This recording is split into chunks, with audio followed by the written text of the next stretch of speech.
Lockup season 2 में आकांक्षा चौधरी ने उड़ाया शिल्पा शिंदे की धज्जियां। अब आपको बता दें कि शिल्पा शिंदे और साथ ही आकांक्षा चौधरी के बीच में काफ़ी बड़ी लड़ाई हुई है, क्योंकि शिल्पा शिंदे ने क्या किया है, श्रेया को जाके भड़का दिया कि तू आकांक्षा को अनसेफ कर, और जिसके बाद हम लोग को 50,000 रुपये राशन में मिलेंगे और हम लोग पूरे हफ्ते जो है कुछ अच्छा खा पाएंगे।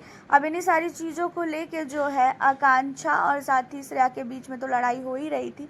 इन्हीं में शिल्पा आती है और शिल्पा कमेंट करने लगती है, जिसके बाद आपको बता दें कि आकांक्षा और साथ ही जो योगेश है, इन दोनों ने मिल के शिल्पा शिंदे की धज्जियां उड़ा के रख दी। शिल्पा शिंदे को इतना ज़्यादा बोला गया है कि शिल्पा काफ़ी ज़्यादा रोती हुई भी नजर आई है। हालांकि देखा जाए तो यहाँ पे सारे के सारे कंटेस्टेंट ने योगेश को और आकांक्षा को समझाते हुए कहा कि शिल्पा जो है यहाँ पे सबसे सीनियर है। इन चीज़ों को सुनने के बाद जो है आकांक्षा कहती हुई नज़र आती है कि भाड़ में जाए ऐसा सीनियर इंसान, मुझे ऐसे इंसान से कोई भी रिश्ता नहीं रखना है और ना ही मुझे इनसे बात करनी है। इनको थोड़ा सा भी अकल नहीं है कि किस समय क्या करना चाहिए।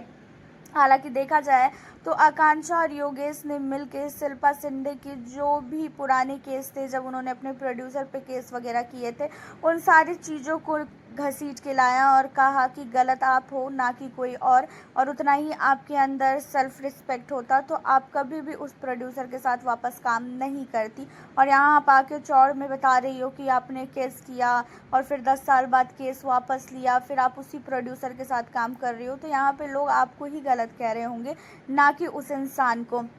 अब यहाँ पे आपको बता दें कि शिल्पा शिंदे को इतना तक योगेश ने और आकांक्षा ने कहा कि जब तुम्हारे बच्चे तुम्हारी तरह होंगे ना, तब तुम्हें पता चलेगा कि दर्द क्या होता है। हालांकि देखा जाए तो यहाँ पे आकांक्षा चौधरी और उसके साथ योगेश ने मिल के शिल्पा शिंदे का जो बिस्तर वगैरह था वो सब कुछ उठा उठा के फेंक दिया, क्योंकि शिल्पा शिंदे और श्रेया और साथ ही आकांक्षा चमोला तीनों के तीनों एक ही सेल में हैं। और जिसके बाद आकांक्षा चौधरी ने शिल्पा का और उसी के साथ जो श्रेया है, इन दोनों के बिस्तर को उठा के फेंक दिया।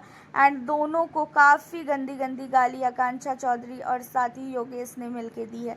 देखा जाए तो इन दोनों को देखकर जो है बाकी सारे के सारे कंटेस्टेंट काफ़ी ही ज़्यादा समझाते हुए नज़र आए, लेकिन इन दोनों को किसी की भी कोई फिक्र ही नहीं थी। हालांकि आपका क्या कहना है, योगेश और आकांक्षा सही है कि गलत? आप हमें अपनी राय कमेंट के ज़रिए ज़रूर बताएं। चैनल को सब्सक्राइब कर लें आगे की अपडेट के लिए। मिलती हूँ।